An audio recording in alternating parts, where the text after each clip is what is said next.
So today's thought is जिनने भी fees नहीं भरी है वो अपनी फीस भरे। हाँ, हमारे स्कूल में जिन भी बच्चों की फीस नहीं भरी होती थी उनकी सामूहिक बेइज्जती होती थी। और उससे भी ज्यादा दर्द की बात यह है कि वो जो बच्चा थॉट पढ़ रहा है उसने भी फीस नहीं भरी है।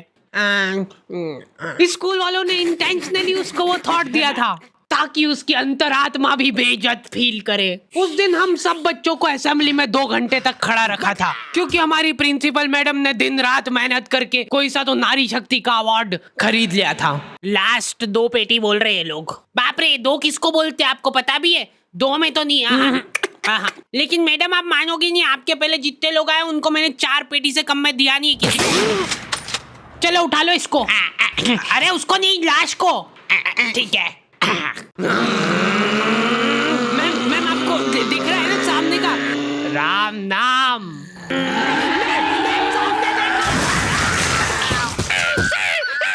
उस दिन हमारे स्कूल में अवार्ड के सेलिब्रेशन के लिए अलग तैयारियां चल रही थी। तो और मतलब पढ़ाई लिखाई कैसी चल रही है अपने फिर? हैं कुछ हेल्प वगैरह लगेगी क्या? अरे मैम का स्केच। हाँ, हार्डी को बोला तो था। मैं स्कूल में स्केचेस का धंधा करता था, 100 रुपए प्रति स्केच और लड़कियों का फ्री में। मैंने एक बार चमेली का स्केच बनाया था। उसने बनाने का बोला नहीं था, मैं खुद से बना के ले गया था। वो देख के वो एकदम इम्प्रेस हो गई और उसने जाके अपने बंदे को दिखा दिया। ये देखो हार्डी ने बनाया, कितना अच्छा बनाया यार, हूबहू लग रही हूँ मैं एकदम। उसका बंदा राजेश और उसके साथ 2-4 लौंडे लपाड़े और। बहुत स्केच बनाना आ रहे थे को आजकल, हमारा भी बना दे कभी। अरे भाई पर हुआ क्या?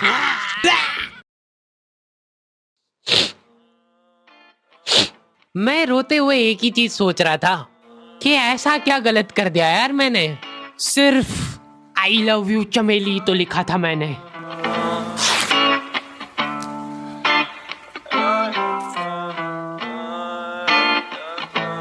नाम तेरा है ही क्या मुझको तो खबर नहीं, गलतियां ये सारी उन रातों की है। जिंदगी तो चल रही मैं मगर थमा हुआ, शायरी ये सारी मेरी बातों की है। नाम तेरा है ही क्या मुझको तो खबर नहीं, गलतियां ये सारी उन रातों की है। जिंदगी तो चल रही मैं मगर थमा हुआ, शायरी ये सारी मेरी बातों की है। ये क्या बना के लाए हो? मिट्टू लग रहा है एकदम। निकलो।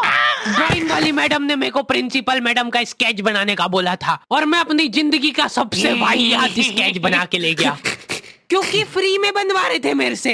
मैम अब फ्री में तो ऐसा ही मिले। असेंबली ग्राउंड में सारे कैदियों को हाइट वाइज खड़ा करा जाता था और जो भी बच्चा प्रेयर के बीच में आंखें खोलता था या हिलाडुली करता था, पसीना पोंछ रहा था वो बेचारा। प्रेयर खत्म होने के बाद हमारे आसपास लाशें पड़ी होती थी। असेंबली से क्लास तक का फासला बहुत कठिन होता था कुछ बच्चों के लिए।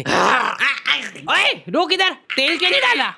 सर वो मेरे घर पे जो कोई भी तेल लगा के नहीं आता था उसको घसीट के काल कोठरी में फेंक देते थे लोग और वहीं पे 25 लीटर वाली सोयाबीन तेल की केन उसके ऊपर ढोल देते थे। सर मैं कल डाल के। बेचारे बच्चे फिर भी जैसे तैसे अपने क्लासरूम तक पहुंच रहे हैं और वहां पे टीचर के आते पता ही नहीं है। उनकी अलग मीटिंगें चल रही है ऑफिस में। अच्छा चलो बताओ कि अपन इन बच्चों को और किस तरीके से लूट सकते हैं। मेरे पास एक आइडिया है। देखो अपन क्या है कि एक प्रोजेक्टर लगवाते हैं एक ही क्लास में। कैदियों को क्लास में कोई संभालने वाला नहीं होता है तो ये अपने जंगली पने पे उतर ही आते हैं। मैं कह रहा हूँ लोहे की स्केल से बेंचे रगड़ रहे हैं, मिस्त्री फेल हो जाए इनके सामने, ऐसा फिनिशिंग वाला काम करते थे। लेकिन इनके जंगली पने यहीं पे खत्म नहीं हो रहे।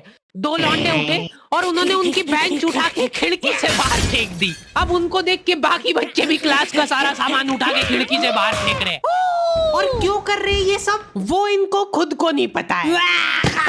मैम शायद बाहर छोड़ो, इधर ध्यान दो ना आप। तो अपन ये जो प्रोजेक्टर लगवाएंगे इसको अपन नाम देंगे स्मार्ट क्लास और उसकी अपन लेंगे अलग से फीस। ठीक है, पर कभी किसी बच्चे ने नहीं दी तो? अरे भूषण जी, फीस पेरेंट्स देते हैं, बच्चे नहीं। 1 हफ्ते में 1 पीरियड लगता था स्मार्ट क्लास का, जो बच्चों को स्मार्ट बनाने के लिए काफी था। पॉपकॉर्न लाया था ना तू आज? खोल टिफिन। मूवी चलेगी अभी मूवी। ये लोग ऐसे बैठे कि अभी लड़की आके मुजरा करेगी इनके सामने। जिन भी बच्चों ने वो एक्स्ट्रा फीस नहीं भरी होती थी उनको वो 1 पीरियड के लिए क्लास के बाहर जाना पड़ता था। ये सब हरकतों में ही 10-15 मिनट निकल जाते थे। उसके बाद टीचर आके जैसे ही प्रोजेक्टर चालू कर रही है उसकी आधी स्क्रीन जने का सीलिंग पे ही चढ़ रही है। तो अब उस स्क्रीन को फिक्स करने के लिए एक एक्सपर्ट आदमी को बुलाया जाता है। हाँ सही सोच रहे हो। बोसाना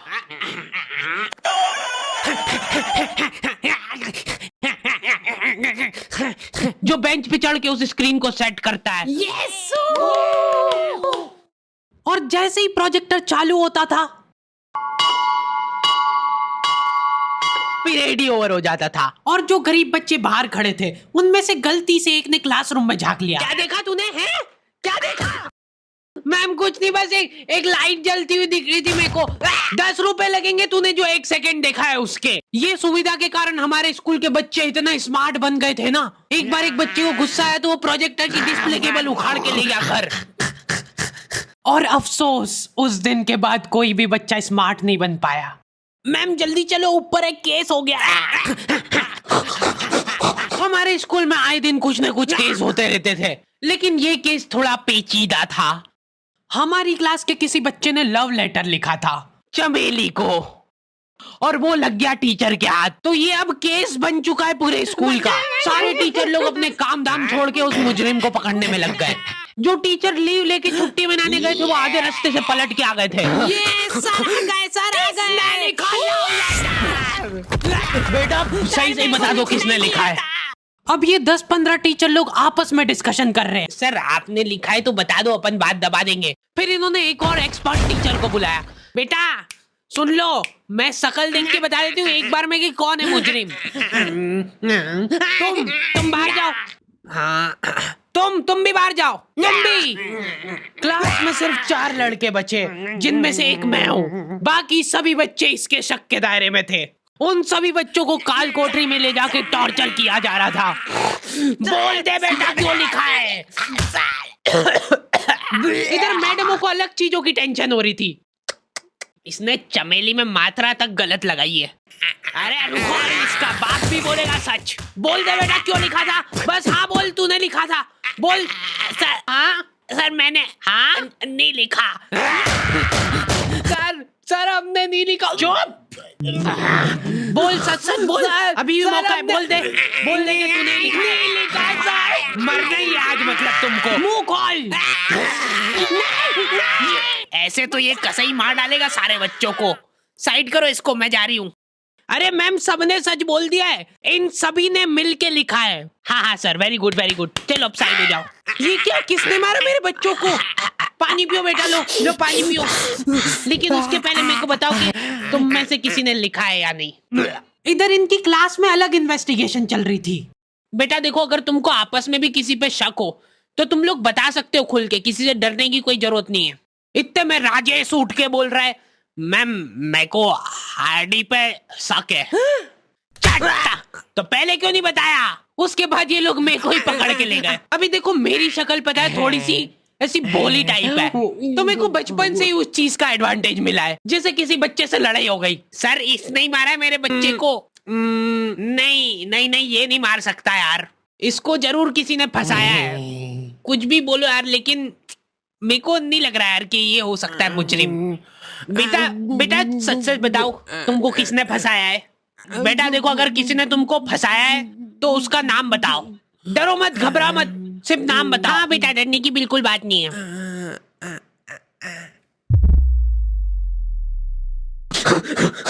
राजेश कौन है? सर मैं। बस उसी दिन राजेश मेरे को आखिरी बार दिखा था, लेकिन वो लव लेटर किसने लिखा था वो आज तक रहस्य ही है। तू लगे सामने खड़ी है तू, लगता जैसे अपने आप से लगी, खुली किताब जैसे मेरी प्यारी चमेली।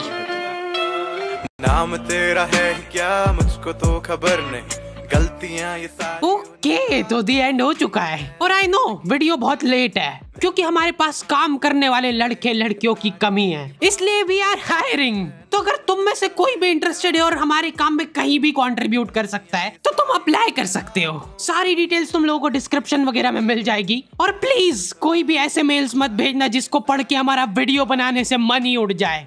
मिलते हैं नेक्स्ट वीडियो में। नाम के तेरे मुझको तो खबर नहीं, मैं देखता ही जा रहा हूँ। मुझको तो सबर नहीं, कबर में ही लेके जा रहा सारी बातें तेरी। बादल रहते चुप, अब वो रहे बरस नहीं, तरसते मेरे ख्वाब।